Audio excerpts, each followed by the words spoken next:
we only have 5% companies who are doing apprenticeship. Similarly, if I talk about the registered candidates are very negligible as compared to the companies registered with the registration. So it's very negligible. If I talk about apprentice engage, is also very negligible. So what does it mean? It means that there's a lack of awareness in terms of implementing the Apprenticeship Act. The primary reason is that people don't, and the establishment doesn't understand why it is required, what is as well as more job. Shruti, you should mute yourself. So we are looking at because there are a lot of interventions on the technical side. The technical still as well as Shruti, you should mute yourself, please. Thank you. Okay, so it is more about the potential and the requirement. Why it's more about this slide talk about the potential of apprenticeship in India, keeping in mind the lack of skilled resources we have. Specific Telangana, as I told you, just 5% out of 3,300 establishment we have. Only 5% establishment are today engaging apprentices. We don't have a data of the registered candidates, but in terms of like apprentices engaged is also very minimal.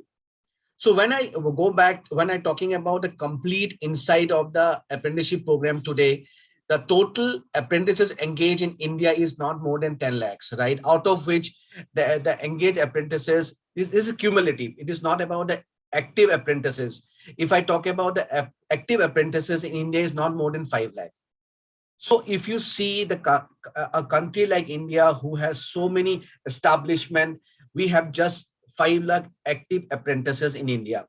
If I talk about the number of contract generated, if I talk contract is basically the letters. The letter generation is also very poor. It's just 27,000. So it all talk about these data points actually talk about the kind of promotion or kind of input required for an establishment to understand why apprenticeship is required. If I talk about top 5 sectors today who are hiring apprentices like automotive, retail, IT, ITS, electronics, and even power. And if I talk about the states like Maharashtra, Gujarat, Haryana, Tamil Nadu, and Uttar Pradesh also, even though they're hiring apprentices, the kind of scope they have, the establishments based out of these particular states, which are large states for us as on date, with respect to apprenticeship in terms of they're also very negligible. If I talk about a state like Maharashtra or a state like Gujarat, there's a huge opportunity for an establishment to hire apprentices. But this data really put a thought that why establishments are today not hiring apprentices. If I go to Telangana, the numbers are very negligent and very poor, even though there's an improvement in terms of like hiring apprentices. But if you see, it is just 31,000.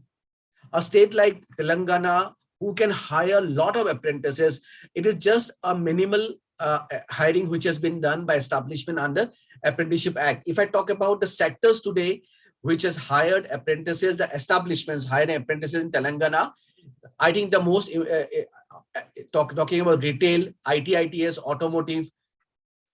Again, if I talk about a state like Telangana, IT, ITS has a huge scope. Retail has a huge scope. But if I talk about the present scenario, it is very poor. And again, going back to the same thought, the apprentices are very important for us to provide the skill which is required. But until unless establishment doesn't understand why apprentices are required, it is not only for compliances, it is for them to create that supply chain to get the skilled manpower.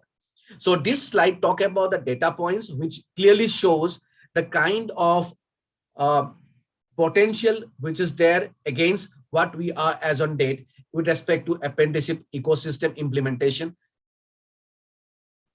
So if I this slide talk about the different stakeholders which are important and plays a very important role in implementing the apprenticeship program, which complete life cycle of an apprenticeship program include all these different stakeholders. One of the most important stakeholder today is the government agencies like Ministry of Skill Development, Entrepreneurship, NSDC, Regional Director of Technical Education. If I talk about the sector skill councils and the optional trade, if I talk about the NGOs who actually are very important, creating the supply chain, creating that awareness. If I talk about the third-party aggregator like Team Skills University, which is one of third-party aggregator for implementing apprenticeship program. So today, all these stakeholders play a very important role in taking care of complete life cycle of an apprenticeship program, from onboarding, from mobilization of a candidate to onboarding to managing their monthly compliances, managing their payroll, managing the subsidy for the government, the curriculum creation. All the stakeholders play a very important role in creating the complete completion of this complete ecosystem of the apprenticeship program. So if a person like Dhriti join an apprenticeship program, he needs all the stakeholders will play a very important role for Dhriti to complete his apprenticeship program. Dhriti, slide is still not coming that time. Slide number 6, right? I think Satya, some issue with the slide. Let me try. Now it is coming. Yeah. I think we'll continue this mode only. Maybe some issue with my network. Yeah. So yeah. Right. So I think I was talking about the stakeholders. All the stakeholders play a very important role, as I was stating, to manage the life cycle of the apprenticeship program. So this slide, basically what we are talking about is that the apprenticeship embedded degree program. So when I talk about today, apprenticeship as of yesterday is known only for the on-the-job training program plus the basic training. But over last 2-3 years or 4 years, we have realized that a person to move to an employment to get a wage premium, it cannot be only skills without a formal education. So that is something which is bugging us for a long time as a university or a TP or an establishment. Team is an establishment, how we can create an ecosystem where we have the on-the-job training, which is a essence of apprenticeship program, embedded with a learning, so that when a person complete the apprenticeship program, he have a formal education, plus he also have a skill which is required so that he become employable and get a wage premium. Apprenticeship is about creating that employability. When somebody become employable, he should get a wage premium. He should be at such a juncture that he's getting higher salaries, he can improve his livelihood. So that is how we decided to come up with something called degree apprenticeship with certain sector skill councils. We worked out is 2 years hard work by sector skill council, by team leads, by ministry to create certain curriculums. And these curriculums are now live in the portal, which establishment can take it up to implement degree apprenticeship. So I'll take you through the importance of degree apprenticeship. Today, we have 2 kind of apprenticeship program so that I can make it very clear so people should not get confused. One, we call it regular apprenticeship, which we have been doing for so many years now. Now we have something called degree apprenticeship. Degree apprenticeship, basically where a degree has been embedded in the on-the-job training program. So this is an overview of the apprenticeship embedded degree program.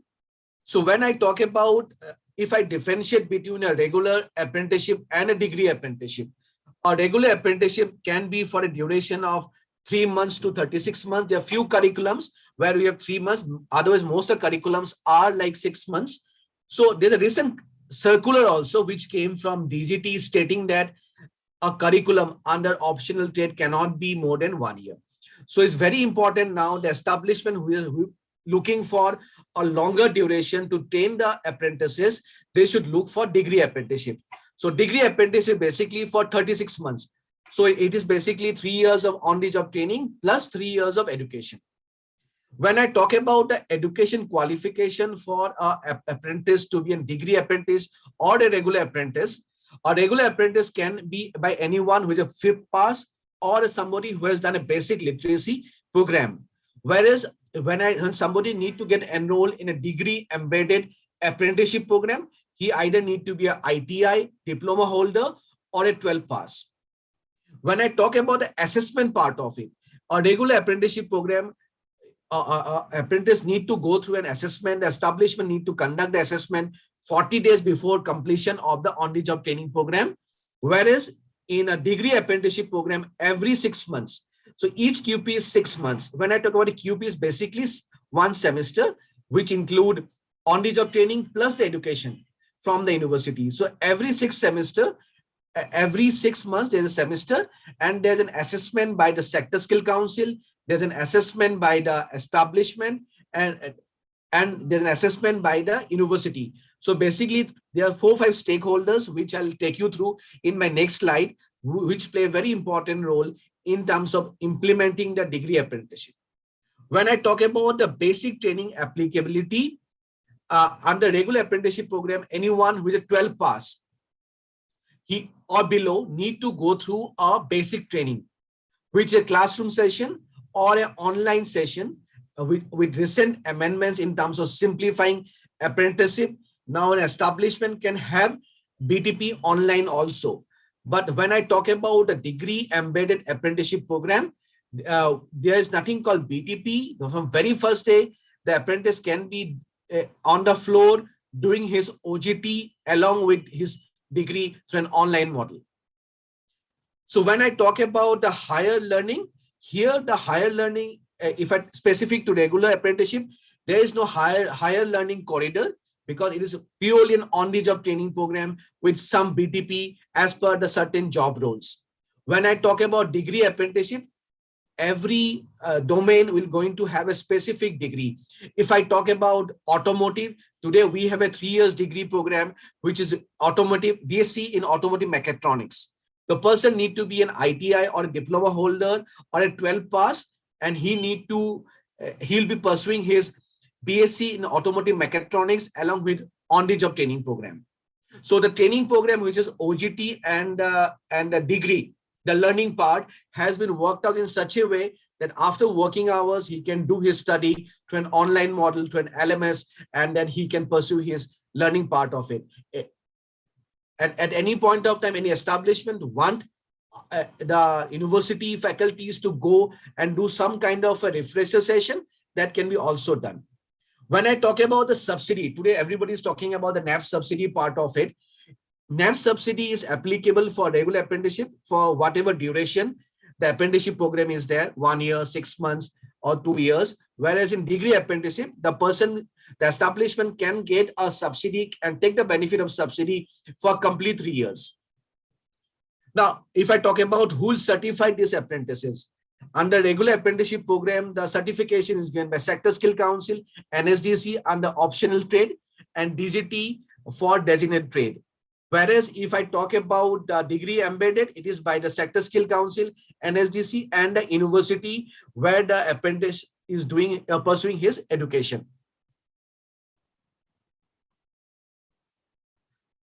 So this is a slide which I was talking about the stakeholders involved. So today, as on date, we have 4 degree embedded apprenticeship program from Sector Skill Council. One is Electronic Sector Skill Council. One is ASDC, which is Automotive Sector Skill Council. Then RASKI, which is Retail Sector Skill Council. And then we have Logistics Sector Skill Council. And other players who are involved in creating and implementing it, NSDC and MSDE. So these are the stakeholders who are involved in creating and implementing the apprenticeship program. So if I go to stakeholders, today we as a third-party aggregator is the central point for implementation of degree apprenticeship. Now we have stakeholders like university, we have stakeholders like Sector Skill Council, the industry, the establishment, which we are referring to, and the apprentice. So when I talk about the Sector Skill Council responsible for assessment and the supervision, industry is responsible for the implementation of the OJT and the supervision. Then I want to talk about university, the university responsible for theoretical assessment, and the apprentice need to adhere to all these deliverables like OJT deliverables as per the curriculum which is given to him to do his on-the-job training program. Similarly, he's also responsible to complete his training program in terms of learning the theory part of it from the university. The central point is TPA, which we as a Team Skills University make sure that all these stakeholders play an important role and execute their program so that the person as an apprentice complete his 3 years degree program, which include both OJT and learning. So when I talk about the degrees, so if I talk about automotive, we have BSc in automotive mechatronics, electronics, BSc in electronics mechatronics. Then we have logistic with 2 specialization, RASKI with 2 specialization. So what is in for our establishment today? We all are talking about this, why we all are talking about the apprenticeship, that establishment should look for apprentices, they need to hire apprentices. But when we talk about what is there for an establishment, I think there's a lot of things which establishment can look for when they hire apprentices. So when I talk about the benefits when I talk about the benefit for the employer, so one is basically the compliance. Any establishment which is more than 30 employees need to have apprentices, right? That is one very important aspect of compliance. As per Apprenticeship Act, any establishment which is more than 30 employees need to have apprentice. It is by law. So they need to adhere to compliance of Apprenticeship Act like any other PF and ESIC Act. When I talk about the social impact, by doing the apprenticeship program, apprentice will get skill, and that is how an establishment create a social impact, because the skilled manpower will become a employable resource for the country, and he will able to generate he'll play a very important role in growth of the economy by becoming skilled manpower, by become more productive in the ecosystem with respect to production in any sector. So I think by implementing apprenticeship, an establishment can actually create the impact into society by giving the society a highly productive skilled workforce. When I talk about the incentive part of it for an establishment, why they should take apprentices from the cost benefit part. So with government is giving subsidy to them. Any establishment who hire apprentices, they get a subsidy which is 15% or 25%, whichever is lower. Suppose you hire an apprentice with 6,000 rupees as a stipend, government give you back subsidy of 1,500 rupees. When this is basically, so as on date, we have two kind of scheme running by government for promoting Apprenticeship Act. One is NAPS, which we call it National Apprenticeship Promotion Scheme. Another is NATS, which is National Apprenticeship Training Scheme. So both the schemes are basically to promote apprenticeship. So when I talk about specific to the 1,500 rupees, that is basically for NAPS. When I talk about NATS, for NATS, the subsidy is 4,500 rupees for a graduate apprentice. If an establishment hire a graduate apprentice, government give a subsidy of 4,500 rupees, and establishment hire a diploma holder or a vocational skill certified apprentices, government give a subsidy of 4,000 rupees. So these are two schemes. Any establishment can get benefit out of it if they hire apprentices. But fundamental of Apprenticeship Act remain the same, whether you hire people under NAPS or NATS.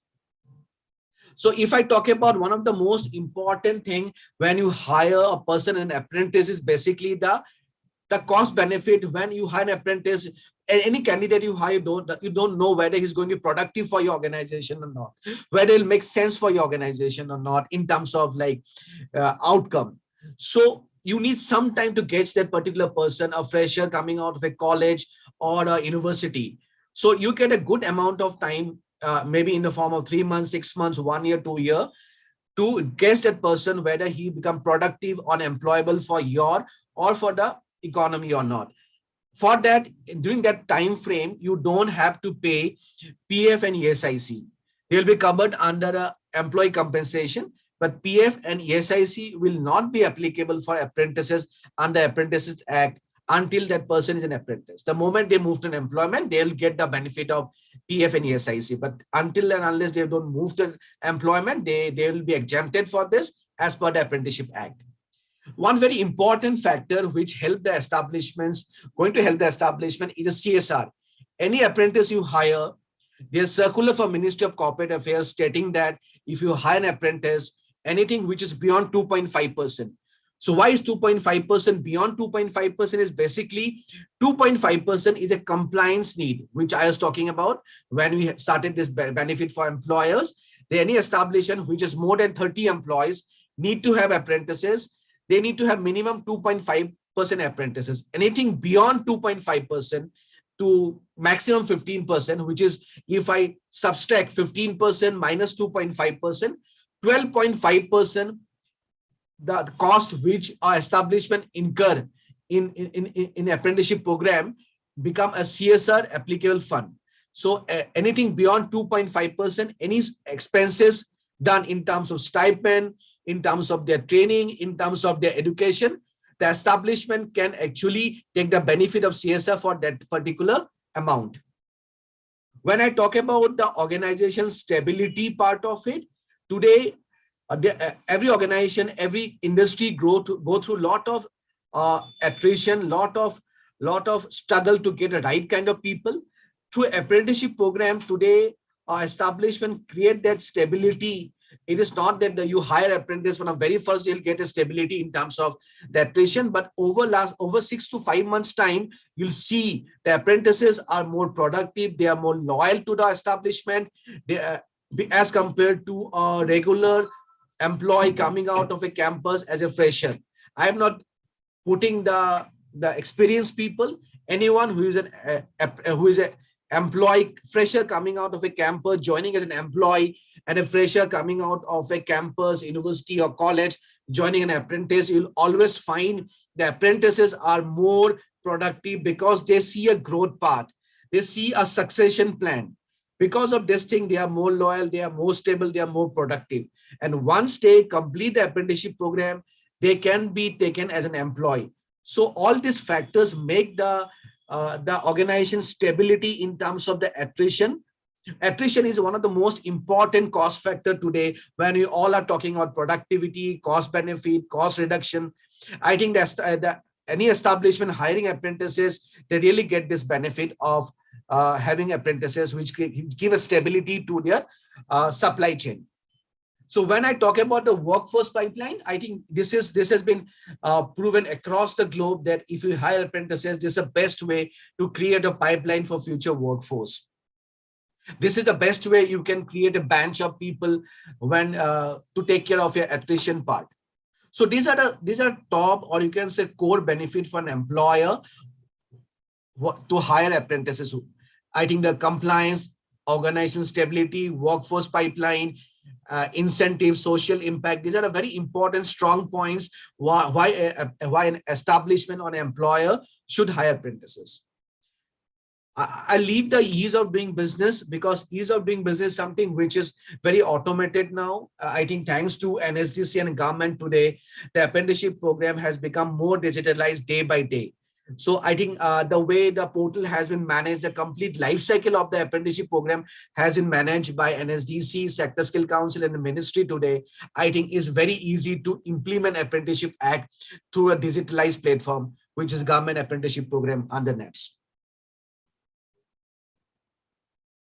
So I'll take you through the policy walkthrough. So when I talk about the Apprenticeship Implementation Authority today, so it has been divided into central government, state government. So when I talk about the Apprenticeship Act, the central government, we have Ministry of Education, then we have Ministry of Skill Development and Entrepreneurship, then we have BOPT, then we have DGT, NSDC, then under NSDC we have Sector Skill Council, under DGT we have the RDETs. So these are all basically the, you can say, the implementing body or the governing body for apprenticeship program.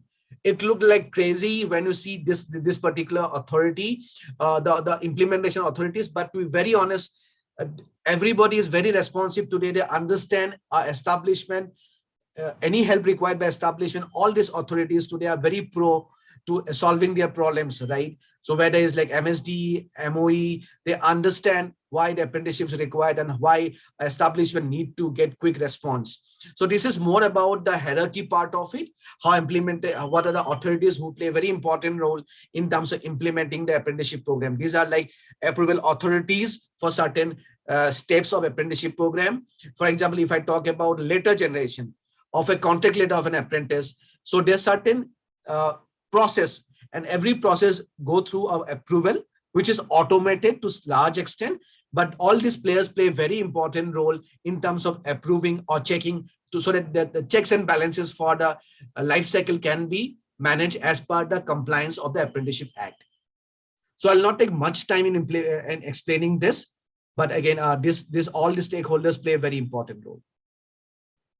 So when I talk about this particular scheme, which I was talking about, is like NAPS, NAPS, then we have NATS.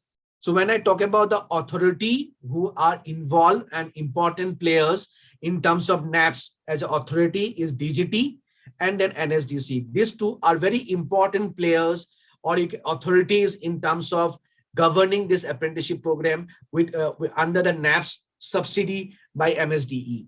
Then we have NATS, which is Ministry of Education. Under Ministry of Education, we have BOPT and BOAT. This authority actually take care of the complete approvals and the implementation governance for NATS. So NAPS and NATS both are schemes under Apprenticeship Act. The authorities for NAPS is DGT and NSDC. For NATS, it is BOPT and BOAT. When I talk about that, as on date, there are two portals. As I told you, that a lot of things have digitized. So we have two portals now, under which the apprenticeship program life cycle digitally can be managed.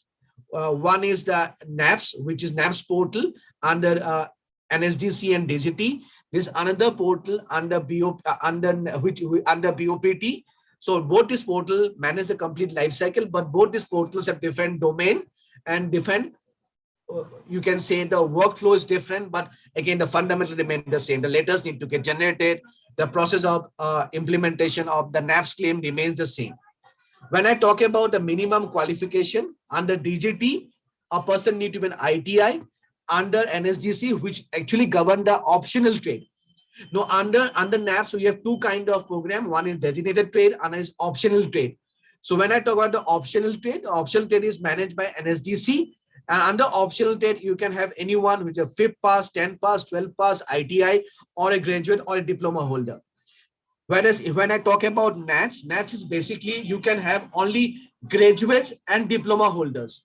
So it is basically a graduate apprenticeship program, not degree apprenticeship. Degree apprentice is different.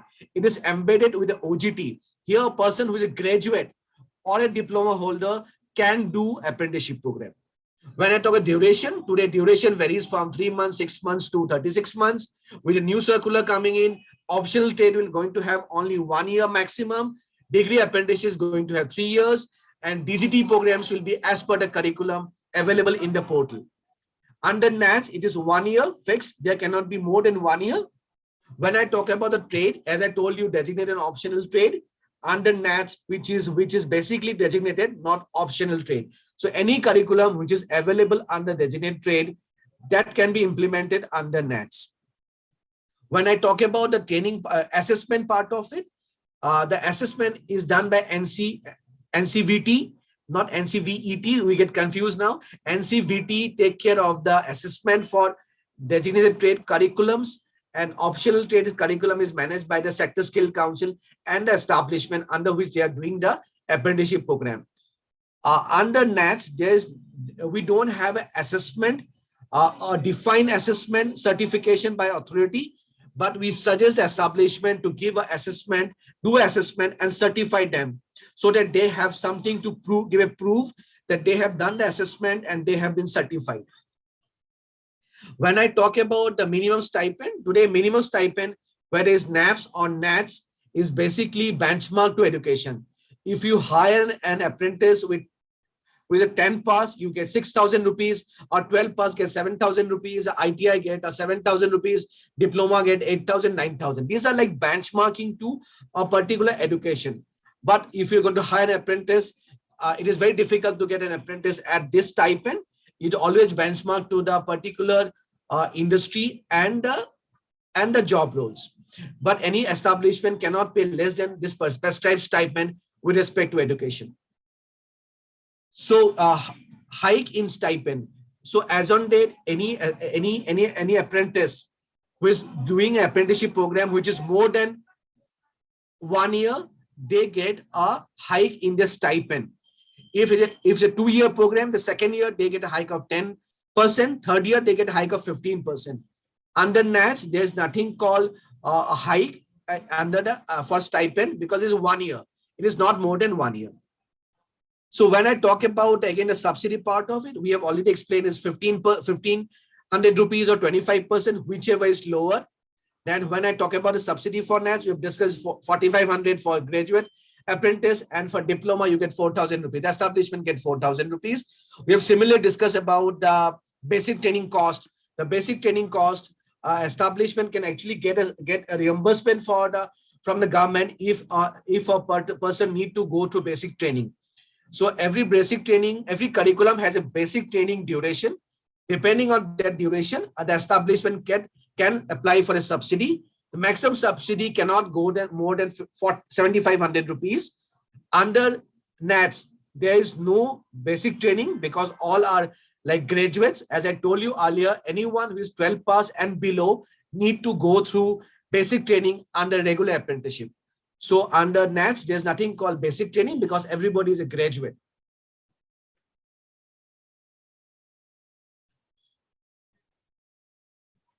So this is the journey so far from 1961 to 2021. The Apprenticeship Act has gone through various amendments, but I'd like to highlight here 2019 was a game changer for all of us. The changes which happened in 2019, the amendments under apprenticeship rule really help the establishment to hire apprentices. This is where the ease of doing apprenticeship came into picture. Otherwise, whatever the amendments were happening were by large was okay, but real sense of doing apprenticeship actually came in 2019 when the amendment has changed certain very strict rigid clauses and make it easy for an establishment to hire apprentices and to implement apprentices in the establishment. In 2021, there are three circulars which came, which is more or not in the form of a gadget, but official circulars stating that a lot of things have been simplified. The basic training part of it. With this particular simplification of Apprenticeship Act circular, lot of things have been simplified, have been made easy. Lot of queries which establishment had with respect to DGT, with respect to OT, DGT courses, the implementation of BTP has been clarified, and the objective is that going forward, the Apprenticeship Act should be made more simpler with digitization and removing the stringent clauses so that we can reach the milestone of what we are targeting, around 10 lakh apprentices.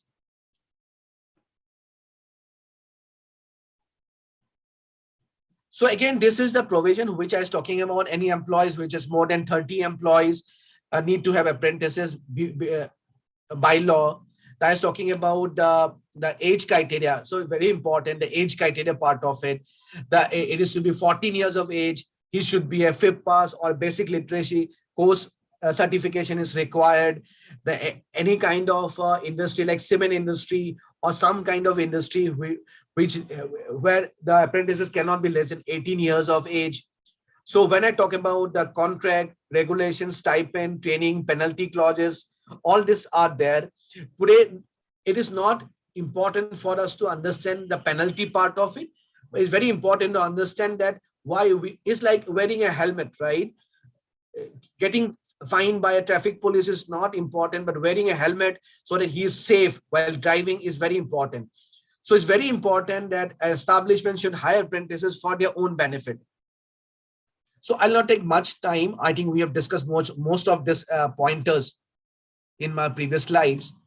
So the complete workflow of NAPS, basically when we talk about the employer identified an apprentice, the apprentice go through the profile creation, the profile verification, then the letters get generated in the portal, then he get his letter, the training starts with BTP, then BTP will start along with OGT, or both can be done simultaneously, both can be done sequentially also. Then he'll go through his certification, which is both assessment, sector skill council assessment, DGT assessment, and then employee assessment, and he'll get a monthly stipend in his account. And then he completed his certification and he become an apprentice. So then he completed his apprenticeship program, not apprentice, complete apprenticeship program. So this is a slide which talk about the importance of a third-party aggregator. Today, a third-party aggregator, which is a TPA, plays a very important role, as I was stating in my second or third slide, that a TPA plays a complete life cycle management, help the establishment to manage the complete life cycle of the establishment in the implementation apprenticeship program, from sourcing, there's mobilization of an apprentice, to onboarding of the apprentice, to in managing their payroll, their compliances, then taking care of the subsidy part of it, in coordination establishment, then exit and certification. A complete life cycle is taken care by the third-party aggregators for the establishment, so that apprenticeship program become easy for them to implement. So we talk about this, the eligibility for NATS. The eligibility for NATS is basically a person need to be graduate or diploma holder. There cannot be any 12 pass or below. It is a 1-year program, but the fundamentals of Apprenticeship Act and rule remain the same. It is a subsidy by a different ministry. This is Ministry of Education. NAPS is a subsidy by Ministry of Skill Development and Entrepreneurship. But fundamental rules of Apprenticeship Act will remain the same whether you do NAPS or you do NATS. So I'd like to invite Arvind to explain the benefit which he have been able to derive by doing apprentices in his organization. Over to Arvind. Sure. Thank you, Diti. Hi, everyone. Good evening. I'm Arvind Mathur. I'm associated with Signed, a leading engineering service company. I head and I'm responsible for HR compliance, global talent development, and apprenticeship program management. So a bit of Signed, what Signed is all about. So Signed is a global engineering and technology solutions company. Signed provides engineering, manufacturing, geospatial, network and operations management services to global industry leaders. We have around 15,000 plus employees in 21 countries. Our industry focus spans, aerospace and defense, medical, telecommunication, rail transportation, semiconductor, utilities, industrial, energy and natural resources. It's extremely heartening to see such a great initiative by Yuva in organizing the session on the apprenticeship opportunities, which could play a key role in bridging the gap between education and employment and developing a strong pipeline of future workforce. At Signed, we have initiated the apprenticeship program in the year 2015 with Board of Apprenticeship Training, that's NATS, and National Apprenticeship Promotion Scheme in the year 2020. Signed has been engaged in the apprenticeship route for hiring freshers as a practice, across pan-India is what I would say. Today, we have around 13% of apprentices of the people headcount at Signed. We onboard apprentices with engineering background for main business units. That's engineering, manufacturing, semiconductor, and digital. And for geospatial business, we take non-engineering graduates. We provide on-job training to apprentices.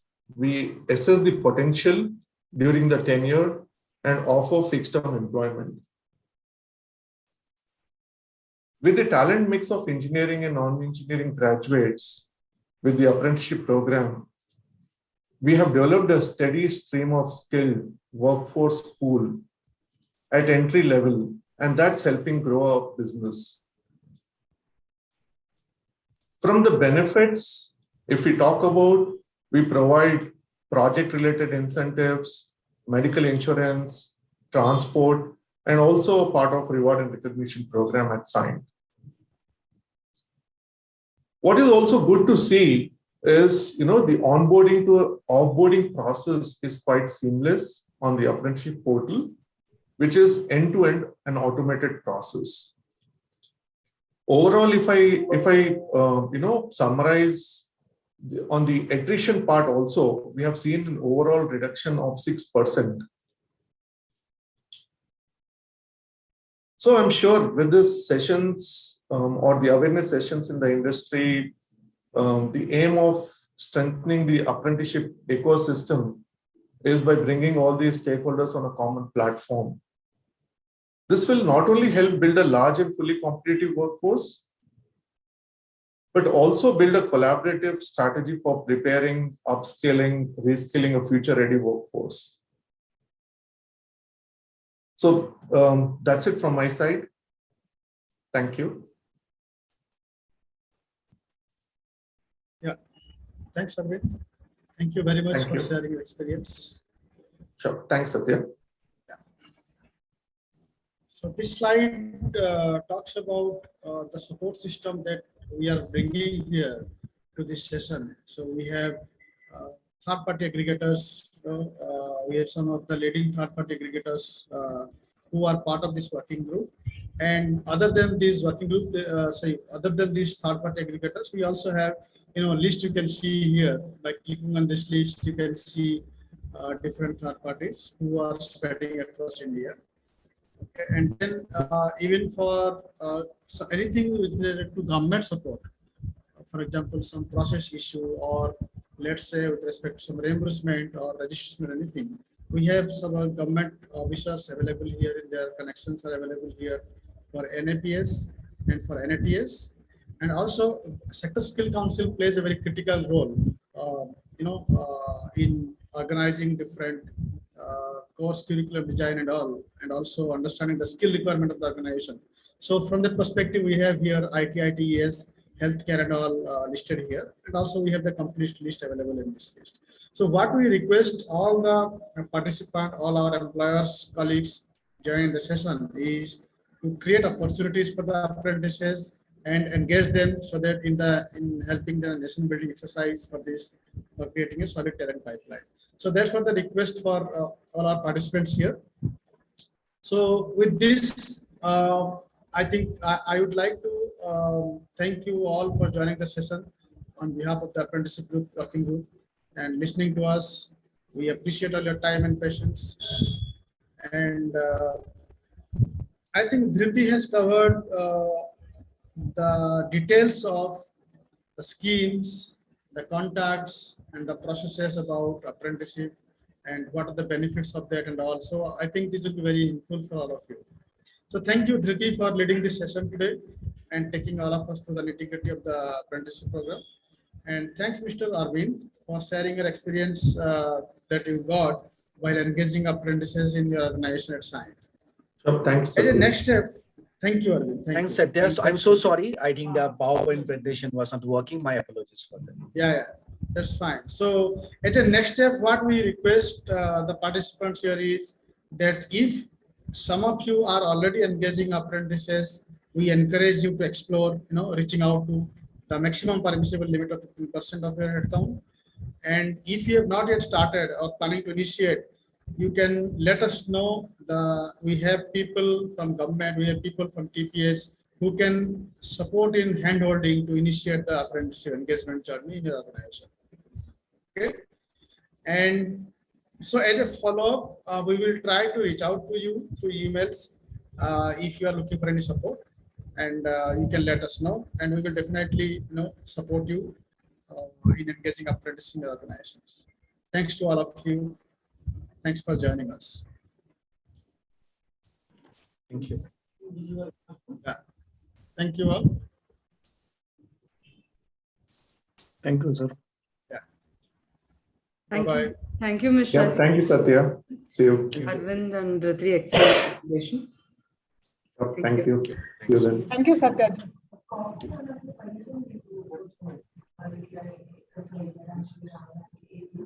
Okay.